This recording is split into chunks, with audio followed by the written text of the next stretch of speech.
All right, chapter 15. A couple of people here. I'm Matt Evans. Let's go.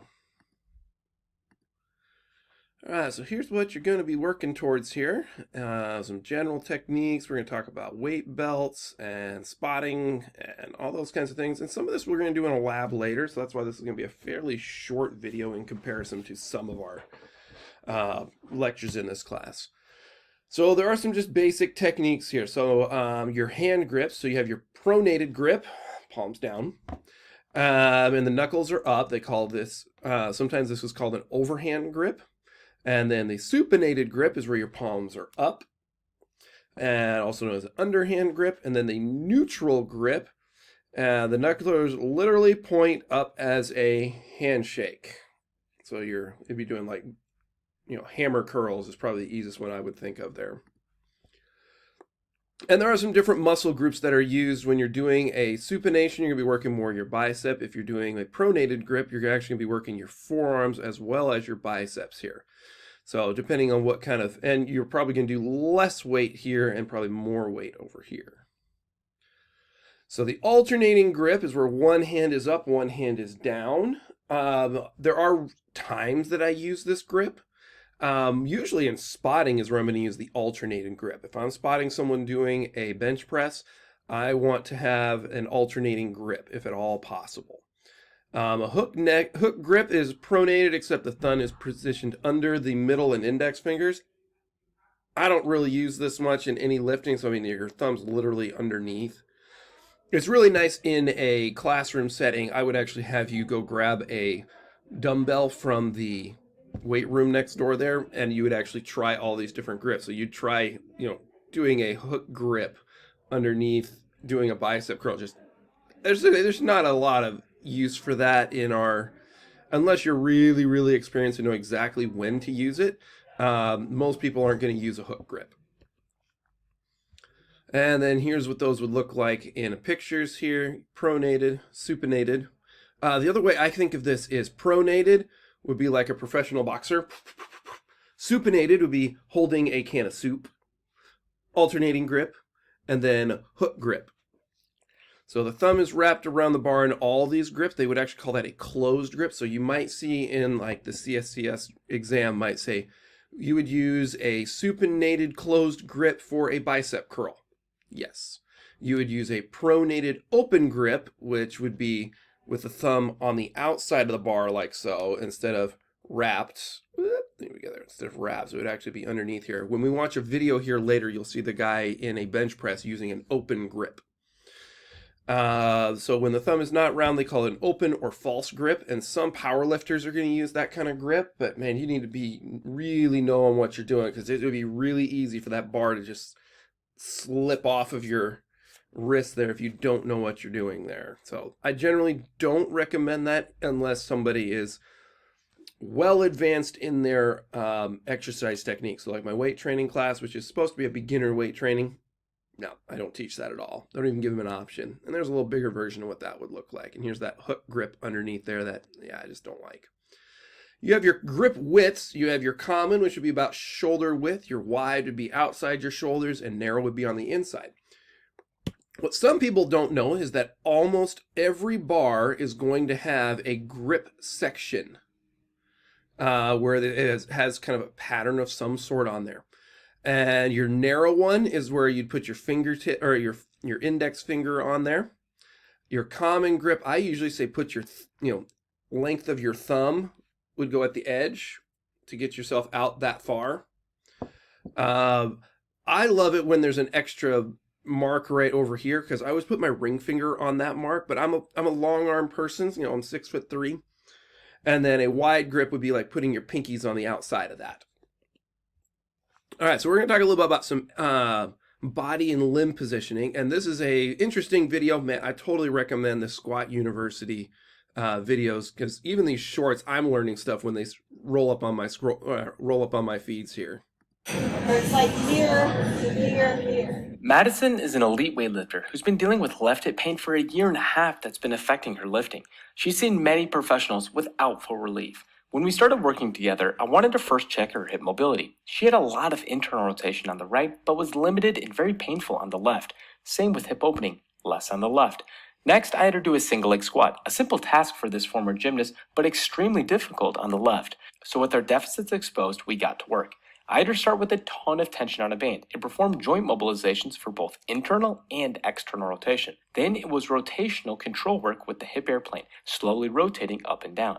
Followed by her favorite, the DNS star. The cue is to squat your hips down towards your back foot. You'll feel your downside glutes working really hard if doing this correctly. Last was a touchdown squat with a big hinge. Once you feel the glute, then squat.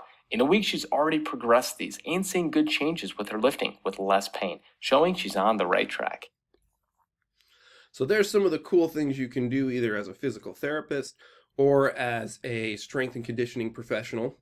And even as a personal trainer, some of those things, these are some of the kind of things you would do. So you'd be looking at, deficiencies in the person, and this is an experienced lifter that you'd be going to get. So we're going to talk about positioning, stable body and limb positioning. So a stable position helps maintain the alignment during the exercise, which in turn places the stress on the appropriate muscles.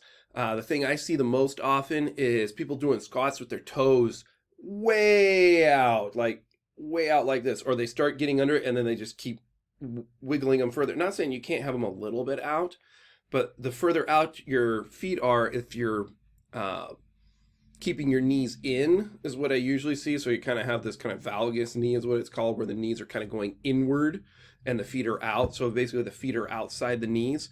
There are some wide stance things, but your toes and your knees need to be going the same direction. So that's the one I see the most often. So free weight and machine exercises require stable positions, obviously. The easiest one to think of is you want 5-point body contact for any seated or supine exercises. So your head's on the bench, your shoulders and upper back, your hind parts are on evenly on the bench, both feet flat on the floor. So let's say exercises performed while standing. Your feet need to be positioned slightly wider than hip width, with the heels and ball in contact with the floor. People doing standing bicep curls. I usually tell them to do a staggered stance, so you have some forward and backwards. They'll almost always start with their feet square.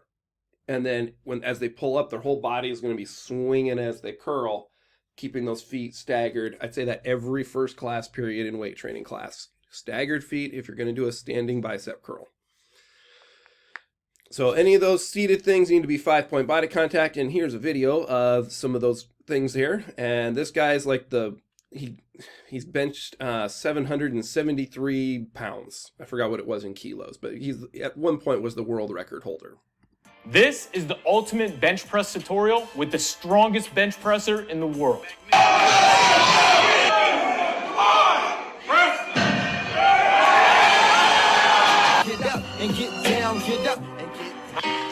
Hey guys, today I'm joined by Julius Maddox, and we're going to give you the 6 points to perfecting your bench press technique.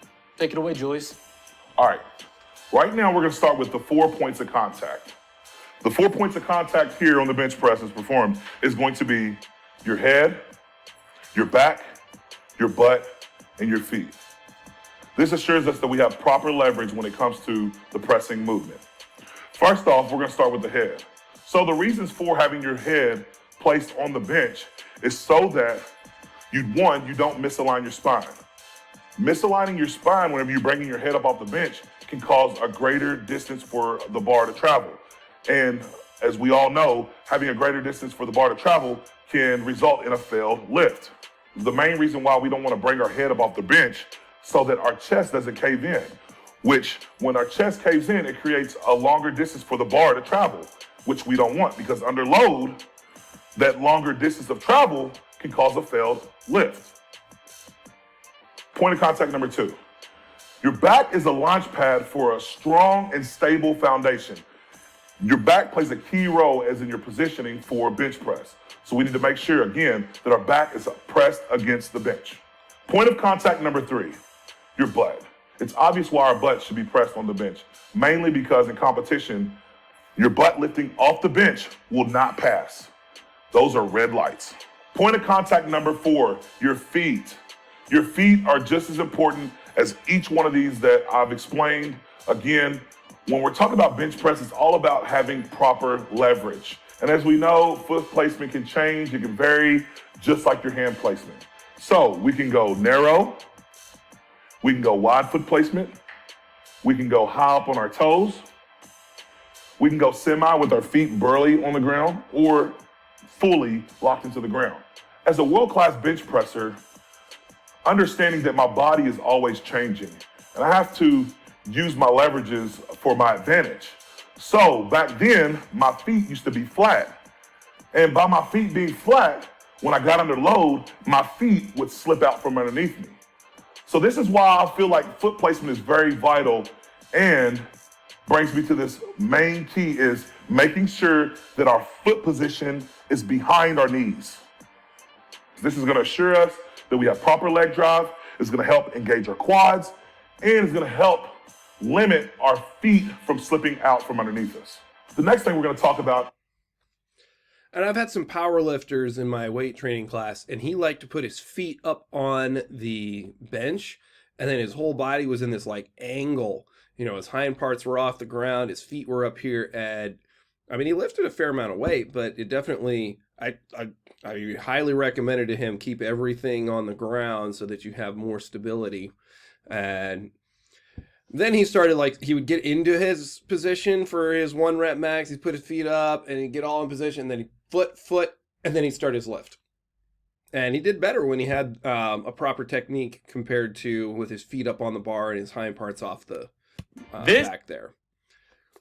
All right, so range of motion and speed. So you want a full range of motion pretty much in every exercise you want to do. Slow, controlled movements increase the likelihood full range of motion being reached, though quick movements are appropriate for any kind of power exercises. So that'd be power lifting and any other of our power moves that we use. Breathing is also extremely important. The sticking point for the most strenuous movement of the repetition. So where you're just about to fail, and typically occurs soon after the transition from eccentric to concentric. So we want our athletes to exhale through that sticking point and inhale when they get to the top. So when you're doing a bench press, you'd be inhaling as it's coming down, and as you're changing on the way up. All right, the Valsalva maneuver.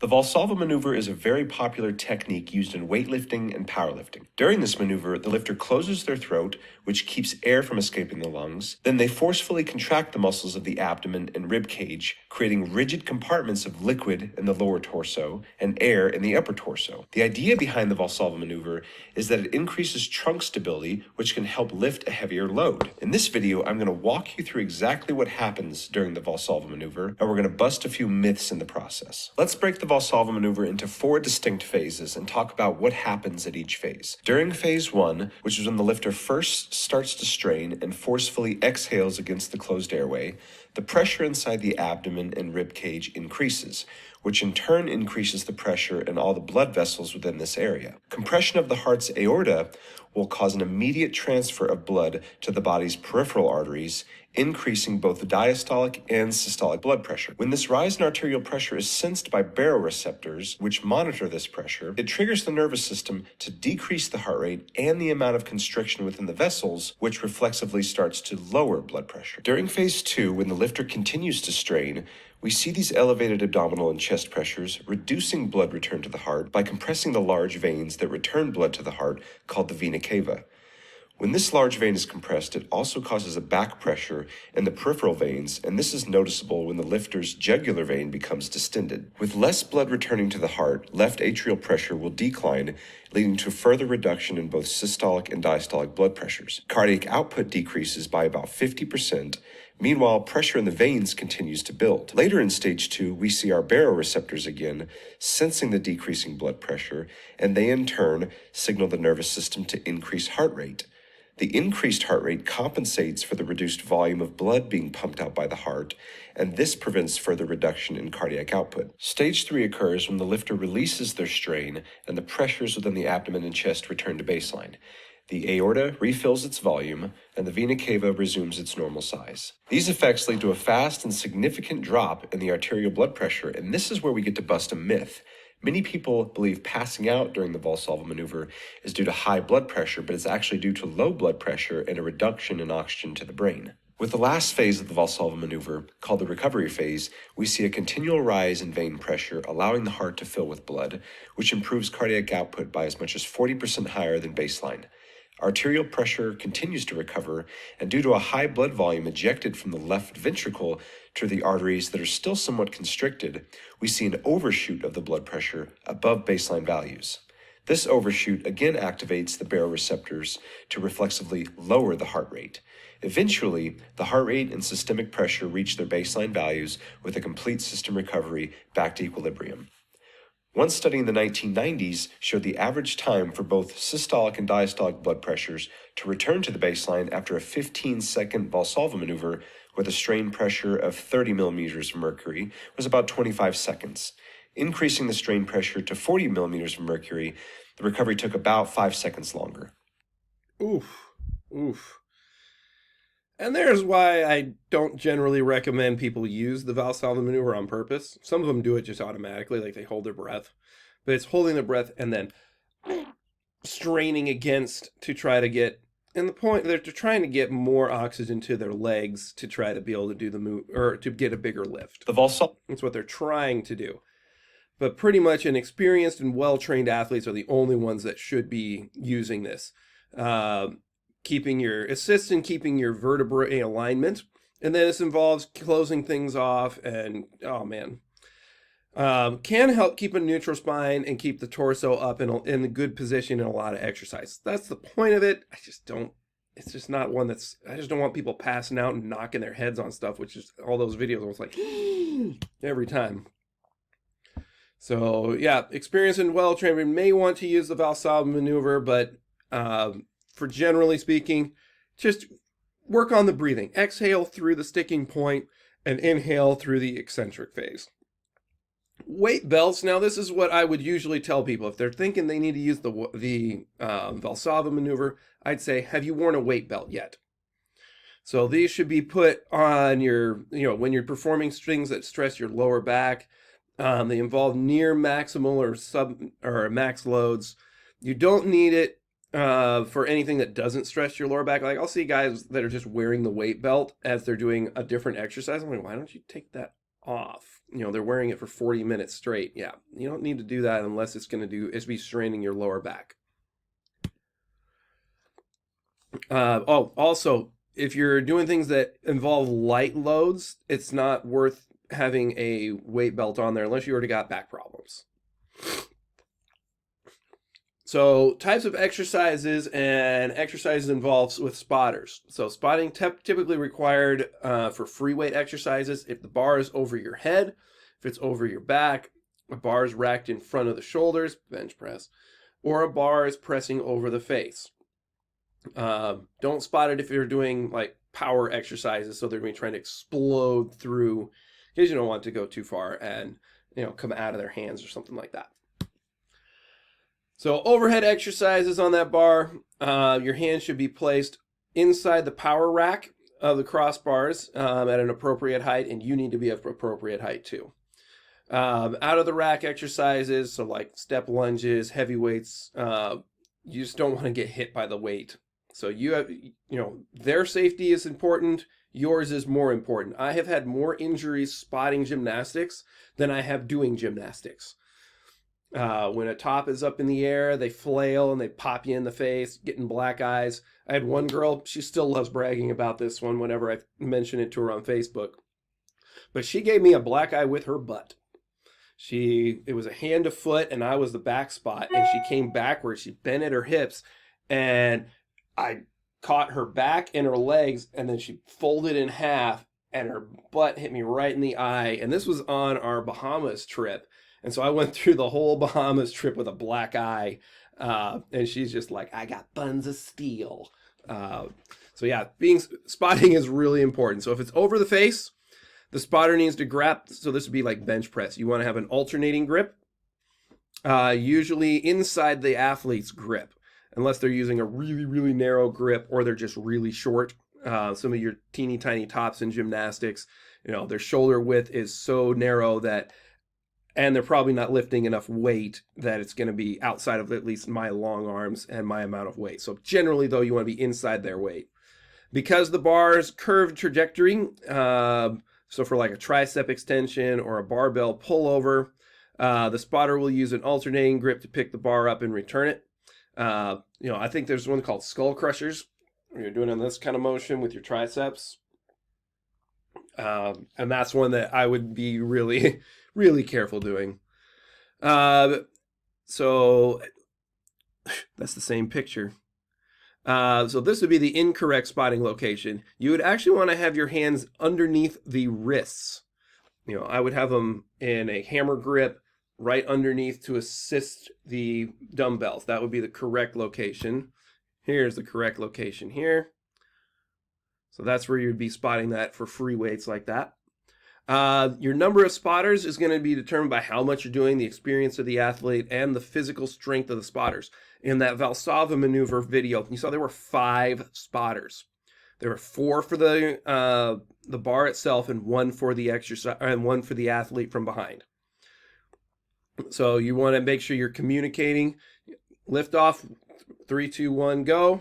Lift, go. Whatever your concepts are, and make sure you're communicating. I want to do this many repetitions. Timing of that spotting assistance, you don't want to go too late. I would always prefer to overspot than underspot, because you just don't want to wait till it starts to collapse. Then you're going to be in trouble. When that bar starts to slow too much, if it stalls, that's when I grab. And I don't give them very much time. If that thing stalls, I'm going to immediately be spotting, because I don't want it to go slipping off and falling down on their neck or something crazy like that, like on a bench press. All right, so let's just look at where and how many spotters there are for this. And he's inside the squat rack here.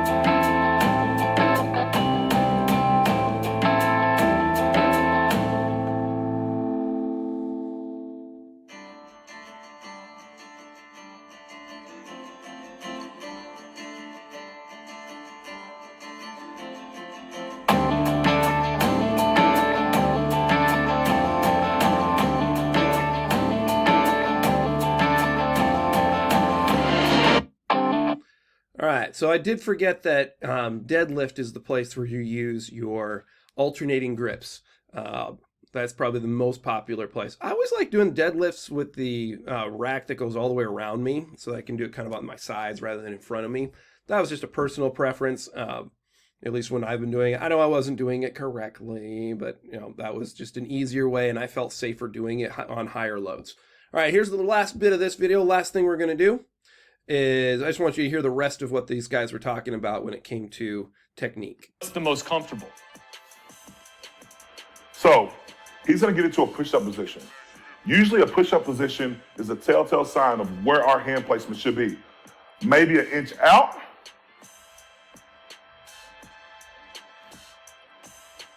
or a more narrow stance. A lot of this depends on body composition and where your leverages are, as far as, are you tricep dominant or are you upper chest and shoulder dominant?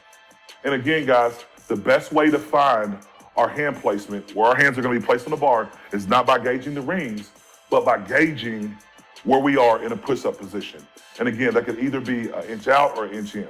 Now that we covered hand placement, let's talk about body position.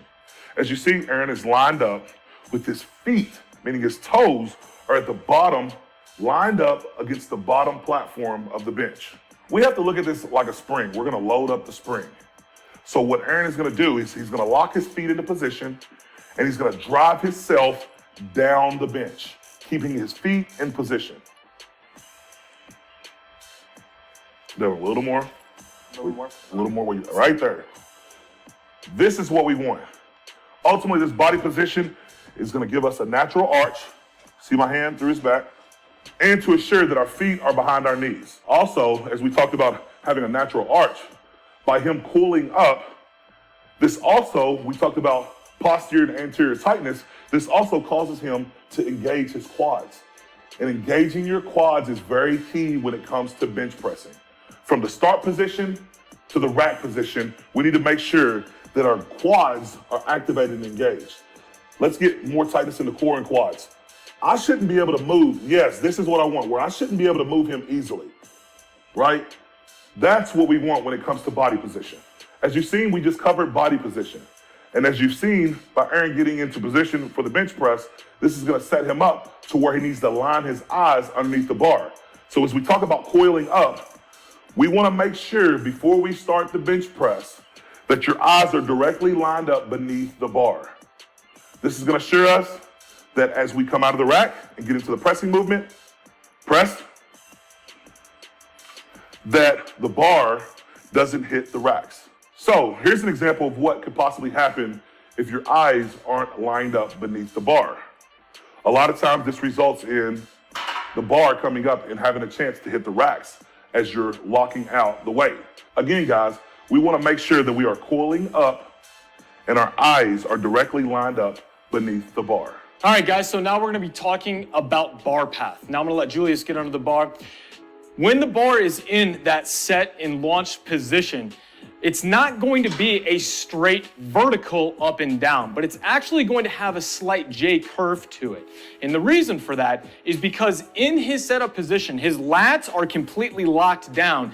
So in order to keep the lats activated and keep the elbows underneath the bar as he comes down, there's gonna be a little bit of a J bar path. It's not completely vertical. If it is completely vertical, it's going to be a little bit inefficient and those elbows are likely flaring out to the side. So the lats are locked in, the elbows stay underneath the bar. It's a little bit of a J, and the ascent is going to look like the exact same thing. So it's going to J on the way back up slightly. And the reason for that is if you think about a squat, the ascent should be an exact mimic of the descent. So same thing with bar path. We want our descent to mimic what we want to see on the ascent. Also, on the way down, he's going to be aiming to hit at his sternum. Some people will think that they'll try to hit too high incorrectly, which is going to, again, throw off bar path.